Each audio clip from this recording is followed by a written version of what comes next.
এই পৃথিৱীত বহুত মানুহে দৈনিক হাড়ভগা পৰিশ্ৰম কৰিও ভালদৰে পৰিয়ালটো চলাব নোৱাৰে কিন্তু কিছুমান মানুহ আছে যিয়ে এঘণ্টা কাম কৰিয়ে খুব সুন্দৰভাৱে জীৱনটো অতিবাহিত কৰে আসলতে বুদ্ধিৰ বিকাশগতাই ঠিকমতে জীৱনটো চলাব পাৰে কেৱল বুদ্ধিমান মানুহে কিন্তু আপুনি যদি বুদ্ধি খটুৱাই জীৱন চলাব পৰা নাই তেনেহলে কষ্ট পাবই বাধা বিঘিনি সকলোৰে জীৱনলৈ আহে কিন্তু বুদ্ধিমান মানুহে এই বাধা অতিক্ৰম কৰি জীৱনটো সজাই পৰাই লয় আজি আপুনি এই ভিডিঅ'ত নিজকে পৰীক্ষা কৰক আপুনি বুদ্ধিমান হয় নে নহয় এই ভিডিঅ'টোত উল্লেখ কৰা 10টা কথাৰ 5টা কথাও যদি আপোনাৰ লগত মিলে তেনেহলে আপুনি বুদ্ধিমান আহক কথাখিনি পাতো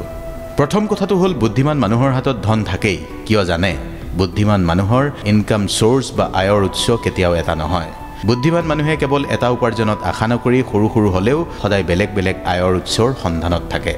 যাতে দুটা এটা আয়ৰ উৎস হঠাৎ বন্ধ হলেও বাকি উৎসৰ পৰা উপাৰ্জন হৈ থাকে গতিকে আপোনাৰ যদি উপাৰ্জনৰ উৎস এটাতকৈ বেছি তেনেহলে আপুনি অলপ হলেও বুদ্ধিমান এই যে আদানী আম্বানীৰ দৰে লোক বহুত ধনী কিয় জানে তেওঁলোকে সদায় নতুন নতুন উপাৰ্জনৰ উৎসৰ সন্ধান কৰে বিভিন্ন ক্ষেত্ৰত ধনৰ বিনিয়োগ কৰে গতিকে নিজকে বুদ্ধিমান হিচাপে প্ৰতিষ্ঠা কৰিবলৈ হলে আদানী আম্বানীৰ দৰে হ'ব নোৱাৰিলেও ভালকৈ জীৱনটো চলাবলৈ হলে উপাৰ্জনৰ উৎস 2-3টা গোটাই ল'ব পাৰিব লাগিব দ্বিতীয়তে বুদ্ধিমান মানুহে কোনো কথাত তাৎক্ষণিক প্ৰতিক্ৰিয়া নিদিয়ে কিবা এটা ঘটনা হলে যেতিয়া কোনোবাই সোধে এতিয়া কি কৰা ভাল হ'ব তই কি ক বুদ্ধিমান মানুহে আগগুৰি নভবাকৈ বা নজনাকৈ কিবা এষাৰ কৈ নিদিয়ে বুদ্ধিমান মানুহে তেতিয়া উত্তৰ দিয়ে সকলোৰে মতামত লৈ লওক আমাৰো ক'বলগীয়াখিনি পিছত সংযোজন কৰিম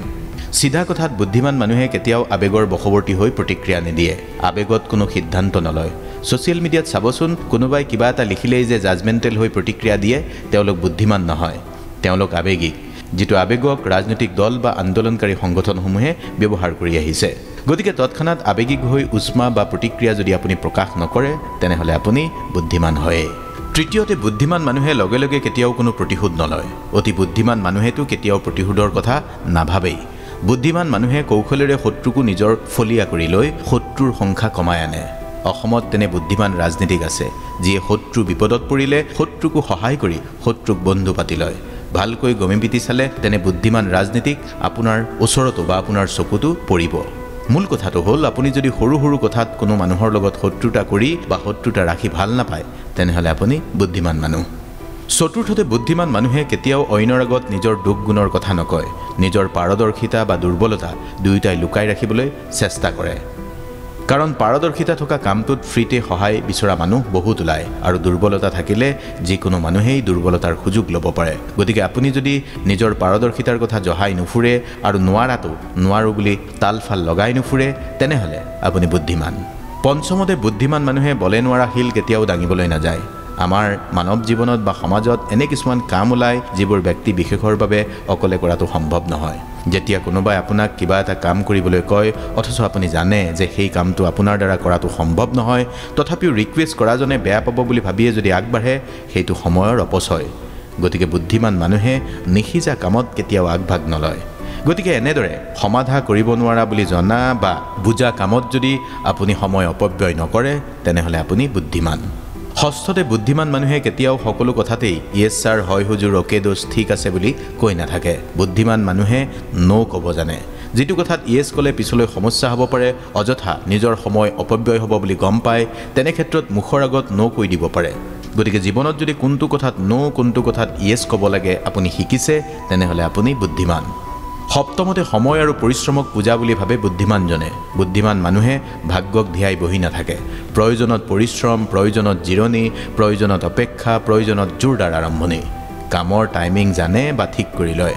আসলতে ভাগ্যত বিশ্বাস নকৰা বুদ্ধিমানজনে নিজৰ ভাগ্য নিজে লিখি লয় বুদ্ধিমানৰ জীৱনত মই নোৱাৰিম ভাগৰি গৈছো হতাশ হৈছো কাইলৈ কৰিম আজি বাদ দিয়ক এনে নয়াৰ্থক বা নিগেটিভ চিন্তা নাই যদি আপুনি সময়ৰ কাম সময়ৰ পূৰ্বে আগবঢ়াই থয় তেনেহলে আপুনি বুদ্ধিমান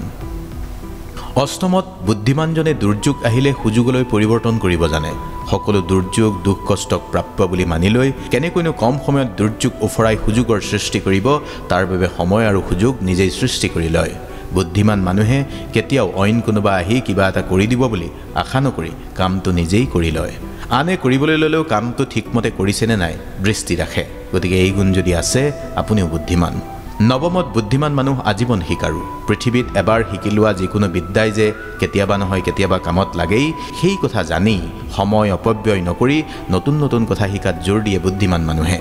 পৰিৱৰ্তিত সময়ৰ লগত খাপ খুৱাই চলিব পৰাকৈ সদায় নিজকে আপ টু ডেট কৰি ৰাখে আৰু যি বিষয়ত জ্ঞান নাই নাজানো বুলি ক'বলৈও সংকোচ নকৰে